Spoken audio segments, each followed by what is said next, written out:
উম্মাহ আজকে পিছিয়ে পড়েছে আদম আলাইহিস সালাম এই মহামানবের জ্ঞানতাত্ত্বিক সুন্নত না নিয়ে।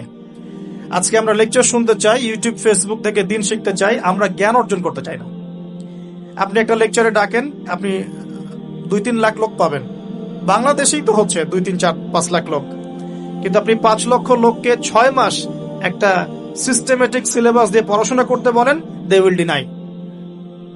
শুরু করে দেন, দেখবেন তার মধ্যে 10 জন বাকি আছে, বাকি সবাই রিজেক্ট করেছে। উম্মার সবচেয়ে বড় সমস্যা এখন, ইয়াংদেরকে স্পেশালি বলছি, জ্ঞানতাত্ত্বিক রেভলিউশনের ঘাটতি আছে। আমরা অনেক কিছু করতে চাই, অনেকে দাওয়ার কথা বলেন, জিহাদ ফি সাবিলিল্লাহর কথা বলেন, ইসলাম প্রতিষ্ঠার কথা বলেন, জ্ঞান অর্জন করতে চান না। ইলম অর্জন ছাড়া আপনি কিছুই করতে পারবেন না দিনের জন্য। Absolutely nothing you can do. আপনি কিছুই করতে পারবেন না। আদম আলাইহিস সালামকে শ্রেষ্ঠত্ব দেওয়া হচ্ছে জ্ঞানের মানদণ্ডে।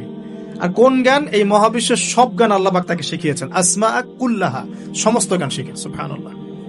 তাহলে আমাদের পিতাকে আল্লাহ পাক সবচেয়ে প্রথম কোন নিয়ামত দিয়েছেন? জ্ঞানের নিয়ামত। এরপরে আল্লাহ পাক বলেছেন ফেরেশতাদেরকে, ওয়াইজ কুলনা লিল মালাইকা উসজুদু লিআদম, এবার তোমরা সবাই আদমকে সিজদা করো।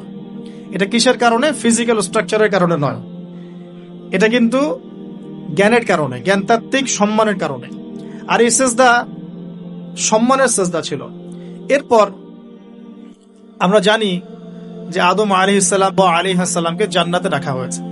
সেখানে ওই যে ফেরেশতাদের মধ্যে লুকিয়ে থাকা জিন, যার নাম ইবলিস, সে সিজদা করে নাই।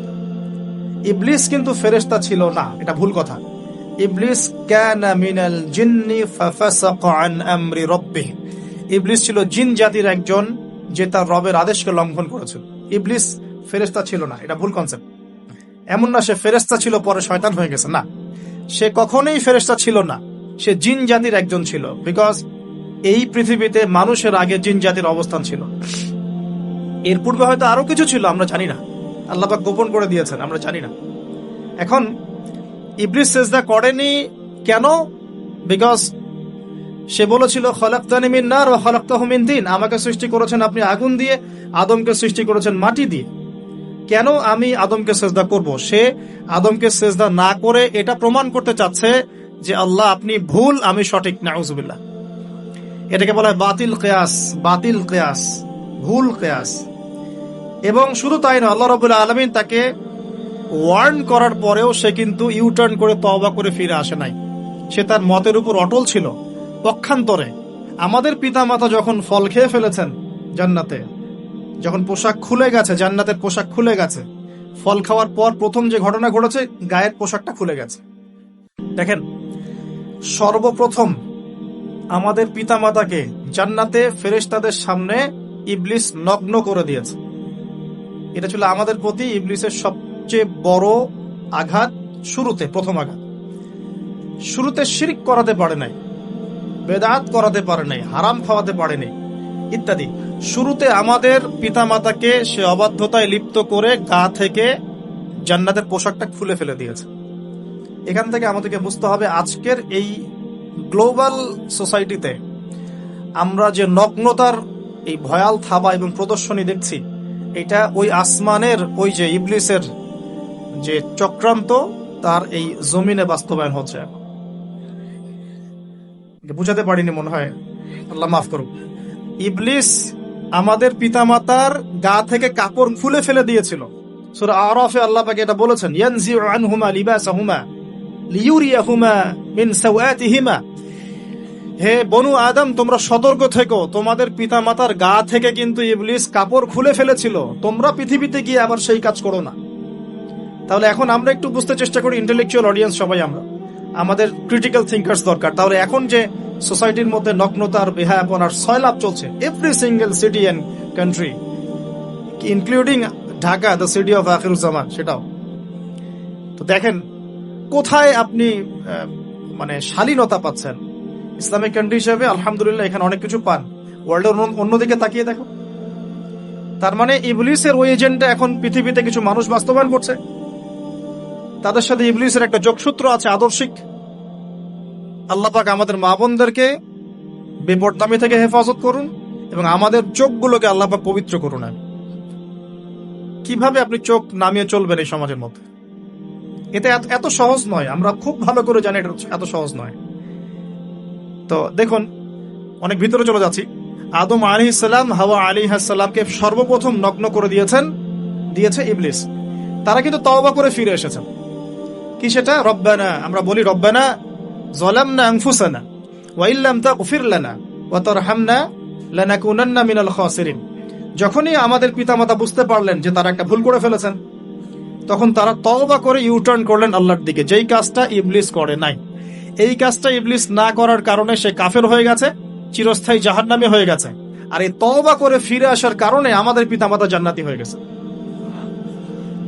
আল্লাহ পাক এই কারণেই তার রাসূলের মাধ্যমে জানিয়েছেন যে প্রত্যেক আদম সন্তান, কুল্লু বানি আদম খাত্তা, প্রত্যেক বনু আদম হচ্ছে পাপী। আমরা সবাই পাপী, আমরা সবাই পাপী। পাপের তো শেষ নাই আমাদের, আল্লাহ মাফ করো। ওয়া খায়রুল খাত্তাইন আত-তাওয়াব, যারা তওবা করে ফিরে আসে এরাই হচ্ছে শ্রেষ্ঠ পাপী। জীবনের যে কোনো সময় যদি কেউ খালেস ভাবে আল্লাহর দিকে তওবা করে ফিরে আসতে পারে, আল্লাহ পাক এক মুহূর্তের মধ্যে তার আমলনামার সমস্ত গুনাহ মাফ করে নেকি দিয়ে পরিবর্তন করতে পারে। এগুলো হাদিস থেকে বলছি, ডিটেলস বলতে পারছি না আমি, কোডগুলো। তো এখন এই মহামানবের জীবন থেকে আমরা কি শিখলাম? দেখুন, তাকে আল্লাহ পাক ইলমের নিয়ামত দিয়েছেন। তার মানে আমরা যদি গতানুগতিক মুসলিম না হয়ে এক্সট্রা অর্ডিনারি মুসলিম হয়ে আল্লাহর সাথে সাক্ষাৎ করতে চাই, দুনিয়াতে বেঁচে থাকতে চাই, পরকালে জান্নাত চাই, তাহলে আমাদেরকে আগে ইলমের চর্চা করতে হবে। এবং এই জ্ঞানের চর্চা মানে ক্লাসিক্যাল সিলেবাসে আপনাকে পড়াশোনা করতে হবে, শুধু একটা লেকচার শুনে নয়, ফেসবুক ইউটিউব দেখে তো মোটেই নয়। এখান থেকে মাঝে মাঝে কিছু নলেজ নেওয়া যায়, কিন্তু এগুলো কখনো কনস্ট্রাকটিভ নলেজ নয়। বরেণ্য ওলামায়ে কেরাম যারা থাকবেন আপনাদের বেস্ট পসিবল ওয়েতে, তাদের কাছে গিয়ে পরামর্শ করে বইপত্র পড়তে হবে। আদারওয়াইজ আপনার মেমোরি এবং জ্ঞানটা বিক্ষিপ্ত হয়ে যাবে। এখনকার ইয়াং জেনারেশনের অন্যতম সেরা প্রবলেম হচ্ছে তাদের মস্তিষ্ক বিক্ষিপ্ত। তাদের মস্তিষ্কে কনস্ট্রাকটিভ কোনো সিলেবাসের পড়াশোনা নাই। আজকে এই বই, কালকে ওই বই, কালকে আদনান ভাইয়ের লেকচার, পরশুদিন আজহারি ভাইয়ের লেকচার, তারপরের দিন আরেক ভাই, তারপর আরেক ভাই। আবার সমাজে তো এক একজন এক এক কথাও বলছে, তখন তার মাথাটা পুরো পাজলড, হ্যাঁ, ম্যাসাকার্ড। এই মাসালা এটা বলছেন, ওই মাসালা ওইটা, তার ওইটা কি হবে, ওইটা কি হবে। সলিউশন হচ্ছে ক্লাসিক্যাল ইসলামিক সিলেবাস পড়াশোনা করতে হবে। আমি খুব শর্ট করে গেলে সাবজেক্টগুলো বলে দিই আপনাদেরকে। 1 নম্বর, ফার্স্ট অফ অল কোরআনুল কারীম। কোরআনুল কারীমের মধ্যে থাকবে authentic recitation, translation, Quranic grammar এবং অ্যারাবিক ল্যাঙ্গুয়েজ, 4টা বিষয়। তারপর থাকবে হাদিসের নবী সাল্লাল্লাহু আলাইহি ওয়াসাল্লাম। হাদিসের মধ্যে সহজ হাদিসের কিতাবগুলো পড়তে হবে। ফর এক্সাম্পল মিশকাতুল মাসাবিহ, রিয়াদুস সালিহিন, বুলুগুল মারাম, আপনার ফয়জুল কালাম, হাদিসে আরবাঈন, এরকম কিতাবগুলো আগে, তারপরে আস্তে আস্তে আস্তে আপনি কঠিন কিতাবের দিকে যাবেন। তবে এগুলো ওস্তাদ ছাড়া হয় না। এরপর দরকার হচ্ছে সিরাত, নবী সাল্লাল্লাহু আলাইহি ওয়াসাল্লামের পবিত্র জীবনী। এই জীবনী যার জানা নাই, সে তার জীবনটাকে রাসূলের সিরাতের আলোকে মেলাতে পারবে না। এবং দ্বীন ইসলাম নিয়ে কিছু করতে চাইলে রাসূলের সিরাতের সুন্নাহ মাফিক করতে পারবে না। এরপর দরকার ইকোনমিক্সের জ্ঞান, ইসলামিক ইকোনমিক্স অবশ্যই। তারপরে দরকার হচ্ছে ইসলামিক ইতিহাসের জ্ঞান, ফিকহের জ্ঞান, আকীদার জ্ঞান, উসুলের জ্ঞান। এভাবে একটা কনস্ট্রাকটিভ সিলেবাস দাঁড়ায়। তারপরে গিয়ে একজন মানুষের জ্ঞানটা পাকাপোক্ত হবে। সময় লাগুক না, 10 বছর, 15 বছর, 20 বছর। আমরা দোয়া করি আল্লাহর কাছে, আল্লাহ পাক আগামী পুরো 20 বছর আমাদেরকে পড়াশোনা করার তৌফিক দান করুন। পড়তে থাকবো। আমাদের বেশি কথা বলার দরকার নেই, পড়তে থাকবো, জানতে থাকবো। এখন তাহলে আমরা আজকে প্রথম একটা লেসন পেলাম, গতানুগতিক মুসলিম না হয়ে এক্সট্রা অর্ডিনারি মুসলিম হতে হলে প্রথমে এই মহামানবের জ্ঞানতাত্ত্বিক শিক্ষা নিতে হবে, ইলমের মেহনত হবে ইনশাআল্লাহ। আল্লাহ পাক আমাদের সবাইকে জ্ঞানের মেহনত করার তৌফিক দান করুন এবং আমাদের পরিবারে জ্ঞান প্রতিষ্ঠার তৌফিক দান করুন। আমাদের বাচ্চাদের মধ্যে সেই জ্ঞান প্রবেশ করানোর তৌফিক দান করুন। আর প্রয়োজন হচ্ছে তাওবাহ। আদম আলাইহিস সালাম ভুল করেছেন, আমরাও ভুল করি, কিন্তু শয়তানের পাল্লায় পড়ে ভুল করলেই তার তাবেদারি করতে হবে না, বরং যখনই আমাদের স্মরণ হবে আমরা ইউটার্ন করবো আল্লাহর দিকে তওবা করে। দ্বিতীয় মেসেজ হচ্ছে বেশি বেশি তওবা ইস্তেগফার করব। দিনে কমপক্ষে 100 বার পড়তে পারি আস্তাগফিরুল্লাহাল্লাযী লা ইলাহা ইল্লা হুয়াল হাইয়ুল কাইয়্যুম ওয়া আতুবু ইলাইহি, অথবা এতটুকু অ্যাটলিস্ট আস্তাগফিরুল্লাহ ওয়া আতুবু ইলাইহি, আস্তাগফিরুল্লাহ ওয়া আতুবু ইলাইহি, ব্যাস এতটুকু। নবী সাল্লাল্লাহু আলাইহি ওয়াসাল্লাম দিনে 100 বার তওবা করতেন, কোন হাদিস এসেছে 70 বার তওবা করতেন। এরপর একটু সামনে যাই, কোরআনের পাতা উল্টালে দেখবো আরেকজন নবীর নাম আসে, আরেকজন মহামানবের নাম, তার নাম হচ্ছে নূহ আলাইহিস সালাম। এই মানুষগুলো যাদের কথা বলছি তারা কিন্তু কেউ গতানুগতিক মুসলিম ছিলেন না, ছিলেন তারা এক্সট্রা অর্ডিনারি মুসলিম ছিলেন। আমি তাদের থেকে নলেজ নিচ্ছি। এবার আসি, কোরআনের পাতা একটু সামনে গেলে দেখবো আরেকজন নবীর নাম চলে আসে, নূহ আলাইহিস সালাম। নাম শুনেছেন? সামারি 950 বছর দিনের দাওয়াত দিয়েছেন। সুবহান। এক্সট্রা অর্ডিনারি মুসলিম হতে হলে আমাদেরকে দাওয়াতি কাজ করতে হবে, তার আগে ওই যে জ্ঞান অর্জন করতে হবে। এই দাওয়াতি কাজটা হবে মধ্যম পন্থায়, শৈথিল্যতাবাদ না, চরমপন্থা না, মধ্যমপন্থী থাকবো ইনশাআল্লাহ। এখানে অনেক সময় মধ্যমপন্থী থাকতে গিয়ে কিছু মানুষ হিকমতের দোহাই পেরে শৈথিলতাবাদী হয়ে যায়।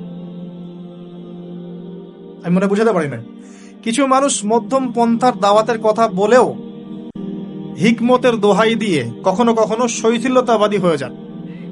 এটাও ঠিক, ওটাও ঠিক, এটাও চলে, ওটাও চলে, এদিকে চলে আসে। আবার কিছু মানুষ মধ্যম পন্থার কথা বলে অনেক সময় খুব ওভার এগ্রেসিভ পদক্ষেপে চলে যান। দুটোই উম্মার জন্য ক্ষতিকর।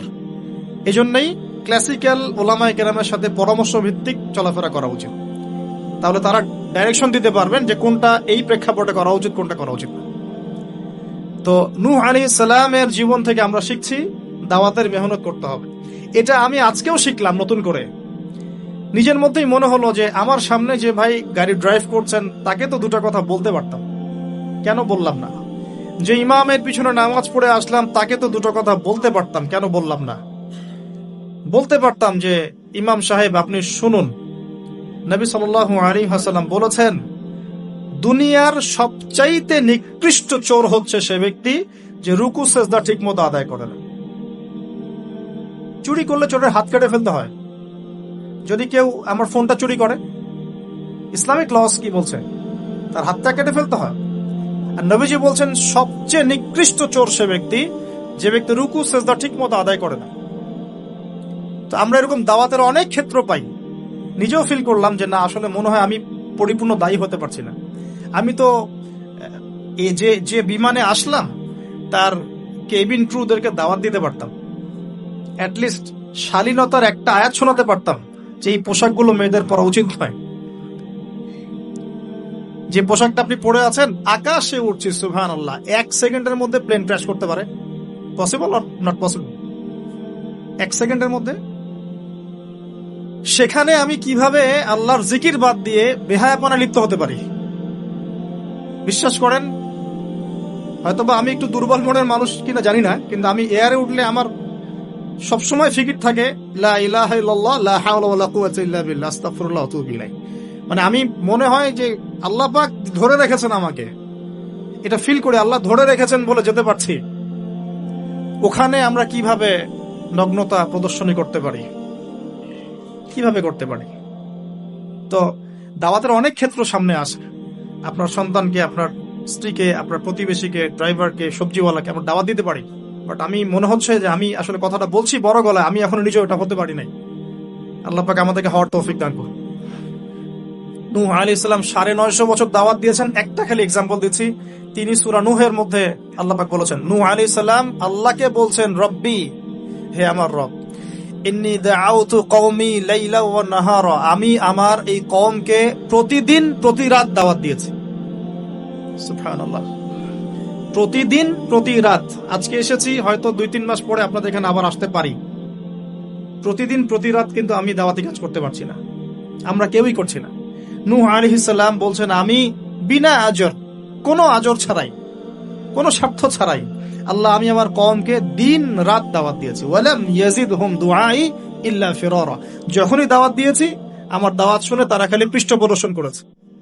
কেউ মাথা ঢেকে ফেলেছে, কেউ মুখ কান বন্ধ করেছে, হ্যাঁ, কেউ আমাকে পাগল বলেছে, মজনুন বলেছে। এমনকি তিনি যখন নৌকা বানাচ্ছেন আল্লাহ পাকের আদেশে, মানুষ পাশ দিয়ে হেঁটে যায় আর টিটকারি করে, কবে মরুভূমিতে নৌকা চলবে নূহ, তোমার এই নৌকা মরুভূমিতে চলবে কবে? মানুষ টিটকারি মারে। তো এখনো দেখবেন স্ক্যাটোলজিক্যাল কথা বললে, আখিরুজ্জামানে কথা বলে অনেকেই মজা নেয়। কবে আসবে ক্যাশলেস সোসাইটি? বললাম তো চলে আসছে। কবে আসবে মালহামা, বলছি চলে আসবে। কবে আসবে বড় বড় ভূমিকম্প, আসছে, সবর করেন। তো নূহ আলাইহিস সালামের জীবন থেকে শিক্ষা আমরা দাওয়াত দিব। আমরা ফার্স্ট অফ অল জ্ঞান অর্জন করব, ক্লাসিক্যাল সিলেবাস পড়াশোনা করব, ওলামায়ে কেরামের সাথে সোহবত রাখবো এবং দাওয়াতি কাজ করবো ইনশাআল্লাহ। এবং এখানে আমরা মধ্যমপন্থী থাকবো, নট চরমপন্থা, নট শৈথিল্যতাবাদ। নূহ আলাইহিস সালামের জীবন থেকে আরো দাওয়াত, দিন রাত দাওয়াতের মেহনত করা, দিন রাত দাওয়াতের মেহনত করা। আল্লাহ পাক আমাকে আপনাদের সবাইকে তৌফিক দান করুন। কতদিন? 950 বছর। কত বছর? 950 বছর। পুরো আব্বাসীয় খেলাফত ছিল 509 বছর কি 10 বছর মেবি। পুরো আব্বাসীয় খেলাফত 510 বছরের মতো। উমাইয়াদের ছিল 93 ইয়ার্স। আমাদের নবী সাল্লাল্লাহু আলাইহি ওয়াসাল্লামের দাওয়াতের মিশন বয়স ছিল 23 বছর। 950 বছর দাওয়াত দেওয়ার পর তাফসীরের কিতাবে এসেছে 40 or 80 ফ্যামিলিজ, এই 40 বা 80টা ফ্যামিলি ইসলাম কবুল করেছে। তার মানে এখানে শিক্ষা, এক্সট্রাঅর্ডিনারি মুসলিম হতে হলে দাওয়াতের মেহনতে হতাশ হওয়া যাবে না, লেগে থাকতে হবে, লম্বা সময় ধরে দাওয়াত দিতে হবে। আল্লাহ পাক আমাকে আপনাদের সবাইকে লম্বা সময় ধরে বিশ্বে দাওয়াতি কাজ করার তৌফিক দান করুন। আর সামনে যাই। নিজের ছেলে ইসলাম কবুল করে নাই নূহ আলাইহিস সালামের, নিজের স্ত্রী ইসলাম কবুল করে নাই। তার মানে আমাদের ফ্যামিলিগুলো এমন হতে পারে যে ফ্যামিলি নিজের ছেলে কথা শুনছে না, নিজের স্ত্রী কথা শুনছে না। পরোয়া করতে হবে না, তাদের পরোয়া করতে হবে না, শুধু দাওয়াত দিতে হবে। সেই অবস্থা লূত আলাইহিস সালামেরও, তারও স্ত্রী ইসলাম কবুল করছে না। আল্লাহ পাক তাদেরকে ধ্বংস করেছেন, নূহ আলাইহিস সালাম লূত আলাইহিস সালামকে উদ্ধার করেছেন। তো এখানে আমরা আমাদের দ্বীনী বোনদেরকে রিকোয়েস্ট করব, আপনারা সবাই আপনাদের ফ্যামিলিতে খাদিজা রাদিয়াল্লাহু আনহা, আয়েশা রাদিয়াল্লাহু আনহা রোল প্লে করেন। নূহ আলাইহিস সালাম আর লূত আলাইহিস সালামের স্ত্রী রোল প্লে করবেন না। আনফরচুনেটলি এখনকার যে বিজি সিটিজ গুলো, মানে যেগুলো আমরা বলি বস্তুবাদী শহরগুলো, ফ্যামিলিগুলো দিন দিন ক্রাশ করছে। সম্পর্কের টানাপোড়া, বিচ্ছেদ, ডিভোর্সড, আকীদা আদর্শের মিল নাই। স্বামী ইসলাম প্র্যাকটিস করলে স্ত্রীর সমস্যা, স্ত্রী প্র্যাকটিস করলে স্বামীর সমস্যা। এই প্রবলেমস গুলো আমাদেরকে সলভ করতে হবে। আল্লাহ পাক আমাদেরকে সবর করার তৌফিক দান করুন। পারিবারিক তালিমটা খুব বেশি ইম্পর্টেন্ট। পরিবারের তালিম চালু করা উচিত। পরিবারে কোরআন এবং হাদিসের কিতাবগুলো থেকে দার্সের ব্যবস্থা করা উচিত এবং সপরিবারেই ওলামায়ে কেরামদের সাথে পরামর্শ করে চলা উচিত। ইনশাআল্লাহ ভালো হবে। আল্লাহ পাক তৌফিক দান করুন। আমি নূহ আলাইহিস সালামের আরেকটা কথা বলে শেষ করি। শেষে যখন নৌকা ডুবছে, তিনি তার ছেলেকে তখনও পিতৃস্নেহে ডাকছেন, নৌকায় আসো বাবা। ছেলে বলছে যে আমি পাহাড়ে উঠে যাব, ইয়াসিমুনি মিনাল মা, এই পাহাড় আমাকে পানি থেকে বাঁচাবে। নূহ আলাইহিস সালাম বলছেন, আল্লাহ তুমি আমার ছেলেকে বাঁচাও, ইন্নাহু মিন আহলি, সে আমার পরিবারের একজন। আমরা বলি না আমাদের সন্তানদের ক্ষেত্রে, আল্লাহ পাক বলছেন লাইসা মিন আহলিক, সে তোমার পরিবারের কেউ না। এখানে একটু হার্ড লাইনে যেতে হবে আমাদেরকে। অনেক সময় আমরা আমাদের ফ্যামিলির মধ্যে এমন কিছু মানুষকে পাই যারা টোটালি ইসলামকে ডিসকারেজ করেন, অস্বীকার করেন, নাস্তিকতায় লিপ্ত থাকেন, ইসলামের বেসিক ফান্ডামেন্টাল গুলোকে ডিনাই করেন। এই ব্যাপারে কঠোর হওয়া উচিত। আল্লাহ পাক আমাদেরকে বোঝার তৌফিক দান করুন। পাতা উল্টালে এরপর একজন নবীর নাম আসে না, আসে একজন নেতার নাম। মুসা আলাইহিস সালামকে আল্লাহ পাক একটা বিজয় অভিযান দিয়েছিলেন বাইতুল মাকদাস, অনেকে বলেন মাকদিস। তো এই জায়গায় বিজয় অভিযানে পাঠানো হচ্ছে মুসা আলাইহিস সালামকে, কিন্তু তিনি তার কওমের জন্য একজন নেতা নির্বাচন করছেন। তার কওম বলছে আমাদেরকে একজন নেতা দিন যার আন্ডারে থেকে আমরা আমালেকা সম্প্রদায়ের বিরুদ্ধে যুদ্ধ করব। এখন মুসা আলাইহিস সালাম বলছেন আল্লাহ পাক যদি কোনো নেতা দেন, তোমরা যদি আবার পালানো শুরু করো। কারণ বনু ইসরাইল সম্পর্কে তার খুব মারাত্মক কিছু অভিজ্ঞতা আছে। ফেরাউনের কবল থেকে মুক্তি পাওয়ার পরে বাছুর পূজা শুরু করেছে। তোমরা তো এই আদেশ আসলে পিছনে পালানো শুরু করবা। তারা বলল না, আমরা পালাবো না, আমরা অবশ্যই সামনে অগ্রসর হব। কেন পালাবো? আমাদের জান মাল দিয়ে আমরা প্রয়োজনে ফাইট করব এবং আমরা আমাদের স্ত্রী সন্তানদেরকে রক্ষা করব। আমাদের বাড়িঘর তারা লুটপাট করছে, আমরা ওদেরকে প্রতিহত করব। অনেক কথা বলেছে সূরা বাকারাতেই পাবেন আপনি ইনশাআল্লাহ। তো আল্লাহ রাব্বুল আলামিন একজন ব্যক্তিকে সেখানে নেতৃত্ব দিলেন, তার নাম তালুত। কি নাম ভাইয়া? তালুত। এবং তালুতের আন্ডারে যুদ্ধ করছেন একজন ছোট বলছি কারণ তখন তার বয়স 12 থেকে 14 বছর। তিনি পরবর্তীতে নবী হয়েছেন, তার নাম দাউদ আলাইহিস সালাম। তো এই তালুত সম্পর্কে কি নসিহত, কেন এক্সট্রাঅর্ডিনারি মুসলিম হওয়ার সাথে কি সম্পর্ক? কোরআনের পাতা উল্টালে তালুত সম্পর্কে দুটো কথা পাওয়া যায়। বনু ইসরাইল বলছেন যে তালুত নেতৃত্বের যোগ্য নয়, তার তো সম্পদ নাই, তার তো খ্যাতি নাই। আমরা তো এটাই বলি, নেতৃত্ব কখন আসে? খ্যাতি আছে আপনার, আপনি নেতা হওয়ার যোগ্য, সম্পদ আছে, আপনি নেতা হওয়ার যোগ্য।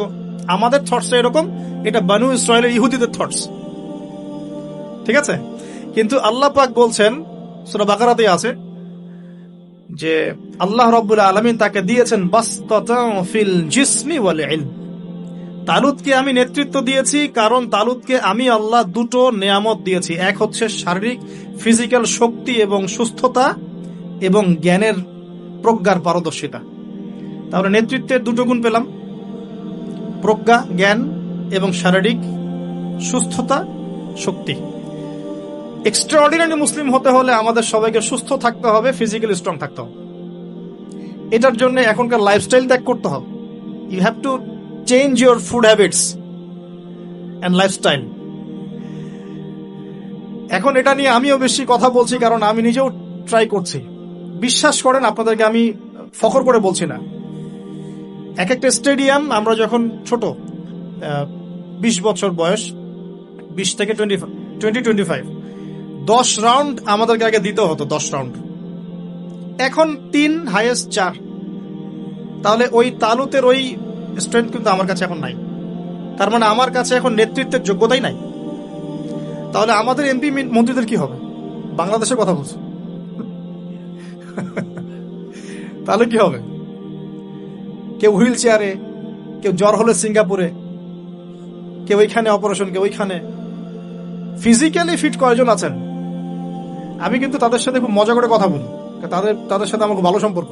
ভালো সম্পর্ক মানে ফ্রেন্ডলি সম্পর্ক, মানে নাসিহত করি, নাসিহত। এক ভাই বলছিলেন, ওনাদের একজন বড় কর্মকর্তা, দোয়া করেন আমার জন্য একটু খাস করে সেজদায়, যে ঠিক আছে আমি আপনার জন্য দোয়া করব, আল্লাহ পাক আপনাকে তাগুতের বিধান থেকে বের করে নিয়ে আসবে। ঠিক আছে? তো যাই হোক, আল্লাহ তাদেরকে হেদায়েত করুন, দোয়া করি আমরা, আল্লাহ হেদায়েত করুন। এখন আমাদেরকে এক্সট্রাঅর্ডিনারি মুসলিম হতে হলে অবশ্যই ফিজিক্যালি ফিট থাকতে হবে।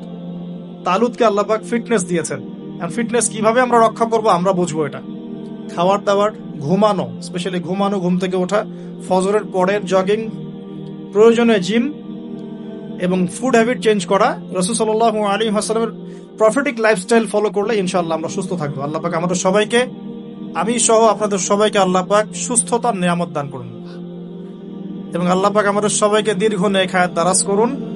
এই হায়াতকে আল্লাহর দ্বীনের জন্য ব্যয় করার তৌফিক দান করুন। আরেকটা হচ্ছে ইলম, আবারও জ্ঞানের কথা আসলো। তালুতকে আমি জ্ঞান দিয়েছি।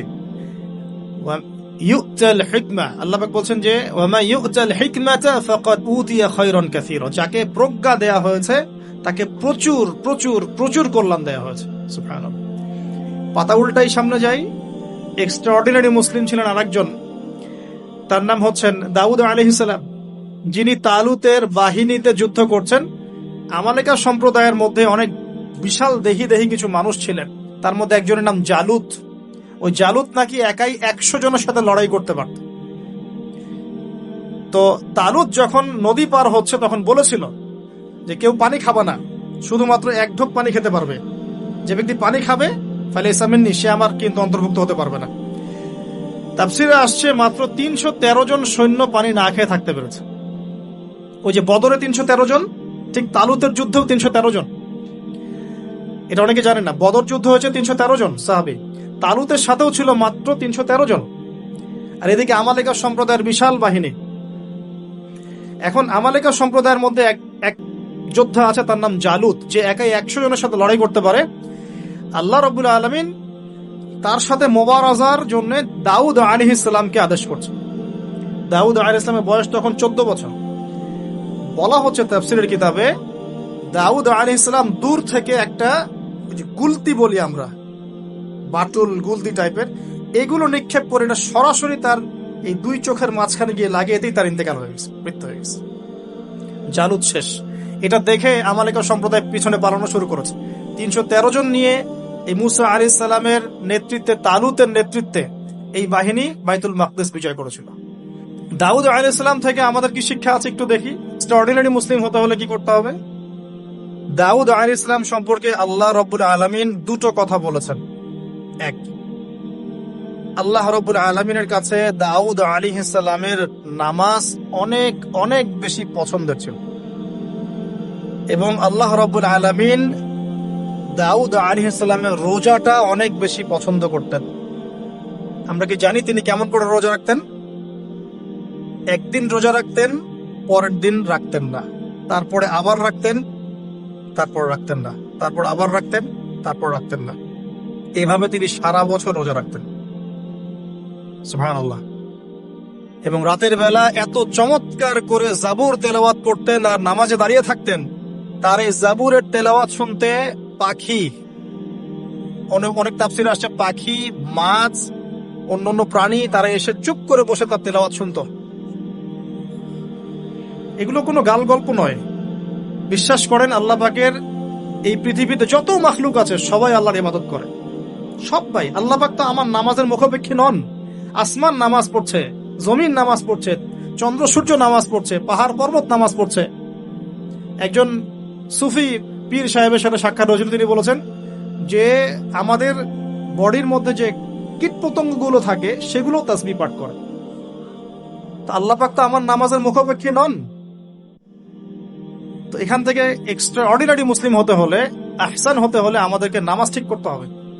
আল্লাহ পাক আমাদের সবাইকে দাউদ আলাইহিস সালামের মতো সুন্দর করে নামাজ পড়ার তৌফিক দান করুন।